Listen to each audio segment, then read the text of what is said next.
Game time. You ready? Yeah. Hi everyone, welcome back to my channel.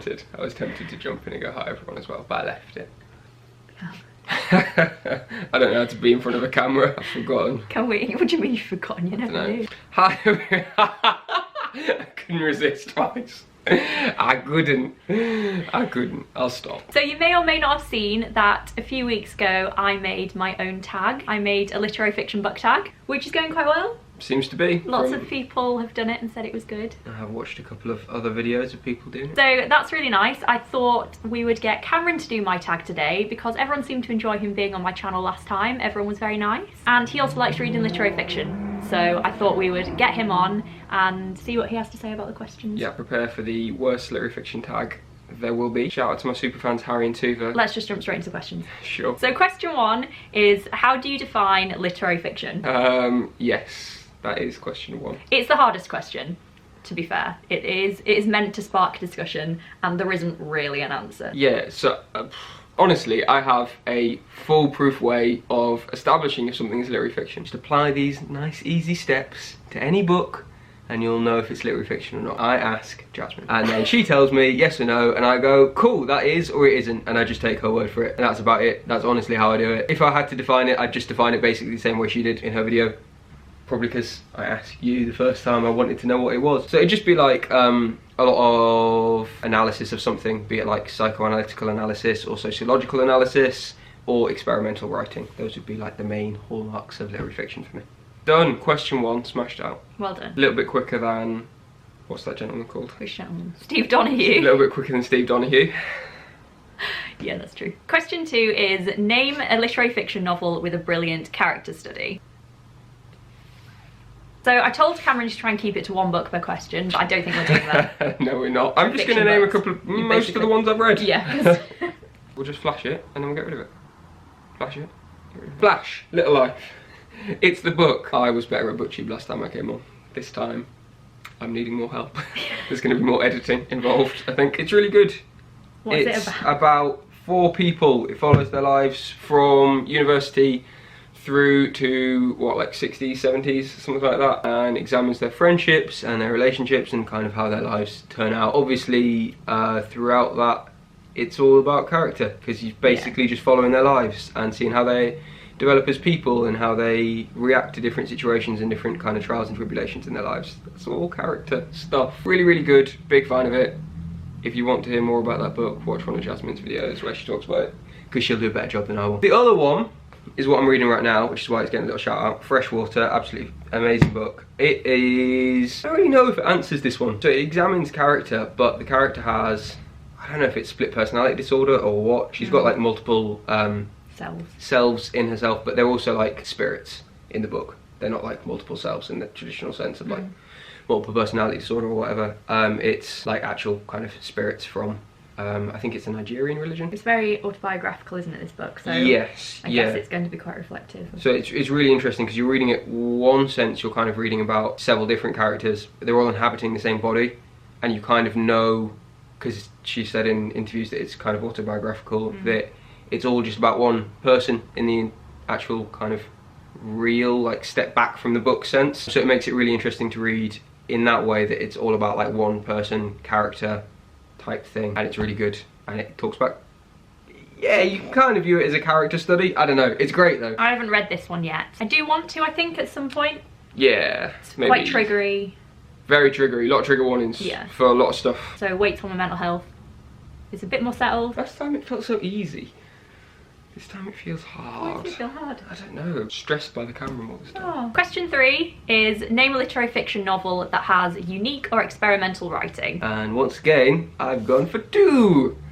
I've gone for Lanny and Milkman. I'll start with Milkman. I can't really remember a lot about what the writing did for me, because it's been a couple of months since I read it. The writing in Milkman is experimental in that it has very little kind of paragraph breaks and really long sentences, I think. It's also depersonalized and it has no names, but I don't really get what that does. I'm sure it does something. I'm sure it affected me when I was reading it, but I don't really know how to articulate the effect of that one. So it's like long, big chunks of kind of confusing... Is it stream of consciousness? No, I don't think so. What's that mean? No. Is it in the head of the person? Yes. It's kind of following it their is stream of thoughts. consciousness. Yes. She hasn't read it again. I haven't read this one yet. This is one that I've been meaning to read for ages because it was on the Women's Prize Won the Man Booker and the last year. Booker. Yeah. I don't know why I've been putting it off. Yeah. I'm gonna read it soon. No, you won't. It's been saying that for a while. So yeah, it's kind of stream of consciousness, big blocks of text, and I feel like that kind of weighs on you as the reader and makes you feel kind of almost oppressed and like it's kind of like heavy, which is really similar to what's going on with the characters at the time. It's set around the Troubles in Ireland. They have all the kind of different rules imposed on them by all the different kind of like actors being states or IRA in that. I don't know how to describe it. That's okay. It's like there's a oppression and a lack of control, and the big blocks of text, like overwhelming, kind of gives you a little bit of a feel of that as well. At the time, the weird style of writing made the book better. I can't remember how, but it did. We Take my word believe for it. you. Moving swiftly on to Lanny, because that was a bit of a train wreck. Lanny does stuff like this. I don't know if you'll be able to see it. Yeah, Lanny does stuff like that, which is obviously experimental writing. It also has a bit of a weird structure. So it's got that, when you're hearing from a certain character, the writing's all like that, and it's kind of him listening to things that are going on. And that's really cool, kind of draws you in. And then throughout the book, it breaks really, really quickly. There's like loads of like single paragraphs, kind of separated off from everything else, which is just random, haphazard things going on in the town in which it's set. It's kind of a book about the town. I was going to say, more than what it's a about. book about any one person. I don't really want to say what it's about, actually, no. No? I don't. Cam's very sensitive about spoilers. He thinks that everything is a spoiler. So when he watches booktube videos, he's like, I get really annoyed. how can they say that? Like, they're spoiling the book for I won't somebody. watch anything unless I've read the book, basically, because I worry that they're going to spoil something. Yeah. It's So, like, about a small English town, that's fair to say, and Yeah. legend plays a big role in the book. legend right? and mysticism, Yeah. and it follows a small boy. Let's go with that. But it's kind of just about the entire town as well, and you hear from multiple perspectives throughout the town, but just in these random chapters, and the characters are never like described to you. And I'd be really interested to know if Max Porter had like distinct characters in the town in mind as he wrote it, or if it's more kind of he just wanted this to be said by somebody in the town. It'd be interesting to know. Should get there.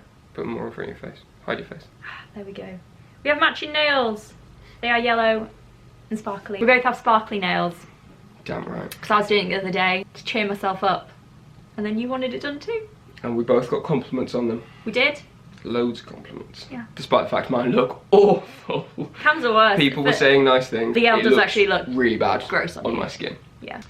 Question 4 is name a literary fiction novel with an interesting structure. This one, and I'm not going to lie, I'm smashing Jazz out the water here. All of these books you haven't read. Literary fiction, I'm That's bossing true. it at the moment. That's true. Saltwater, yet another one she hasn't read. This one though, I keep pecking her head to read it because it's amazing and I really think she'll like it. It's written like that. So each one is a chapter and it's kind of poetry prose as well. Oh, we should say what it's about.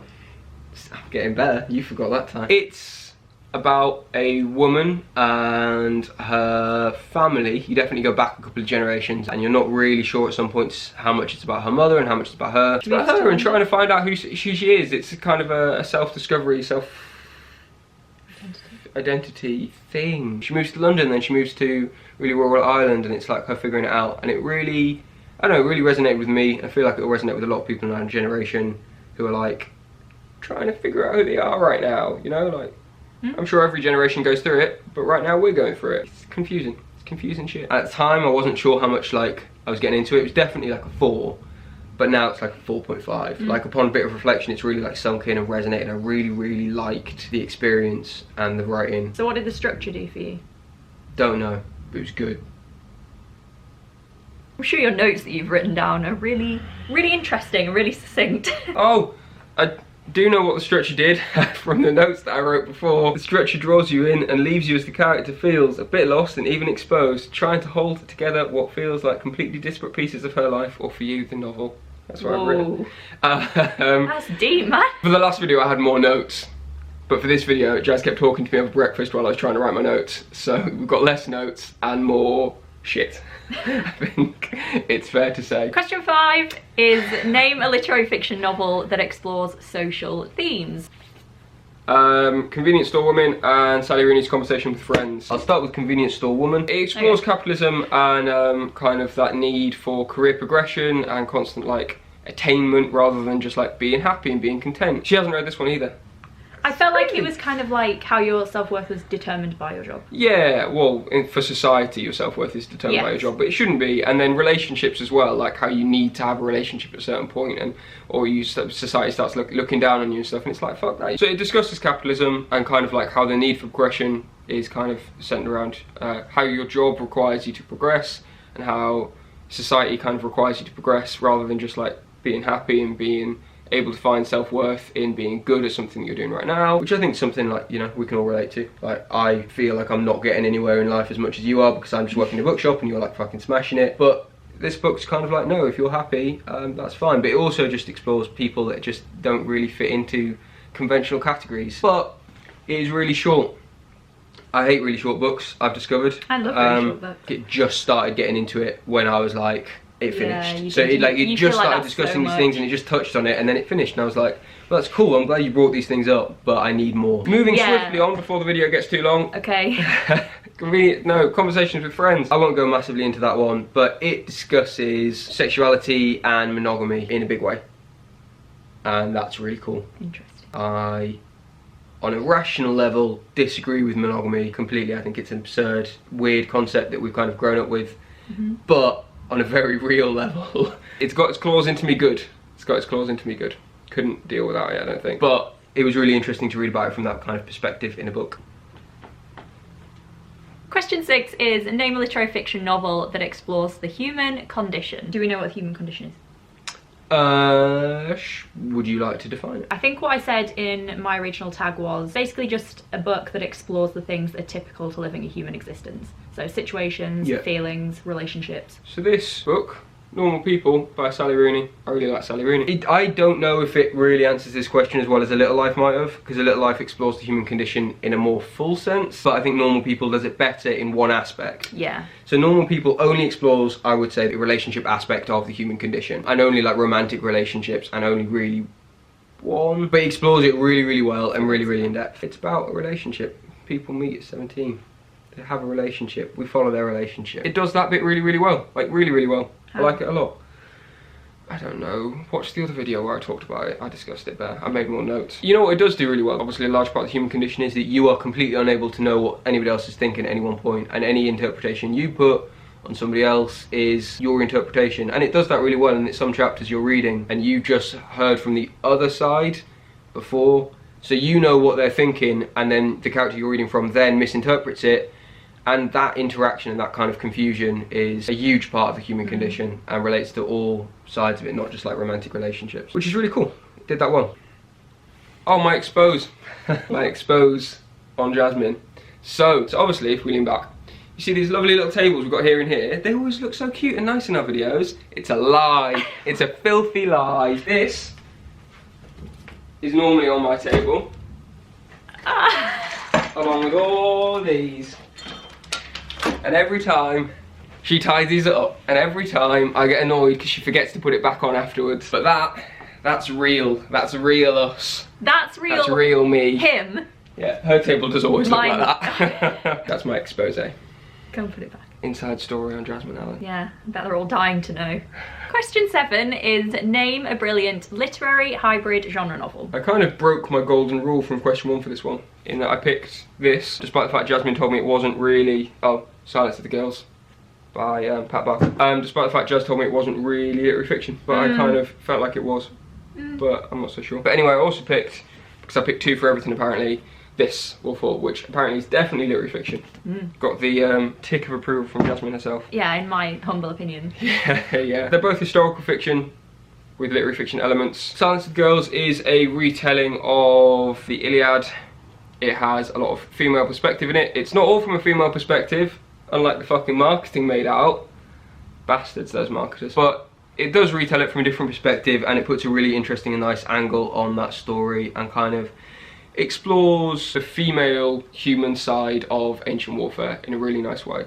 And I really enjoyed that, and it kind of shifted my perspective on all historical books that I've read. Kind of made me see this entire, like, underneath all of them, because I've always been reading about male characters. Most of the time I read them when I was a teenage boy, and they're just about, like, Romans going and stabbing people. But, like, underneath all that, there's this whole other layer, which was the female experience of that world and that time, and it really just opened that up in a really nice way for me. Also explored Achilles a little bit more in a different perspective, and that was cool. Wolf Hall is about Thomas Cromwell and his support of Henry VIII and his rising through the ranks from a very poor man up. I don't really know what makes it literary. I guess just the depth of the world. It really presents the world in a full sense. Characters there, but I feel like it's more the world that does it for me.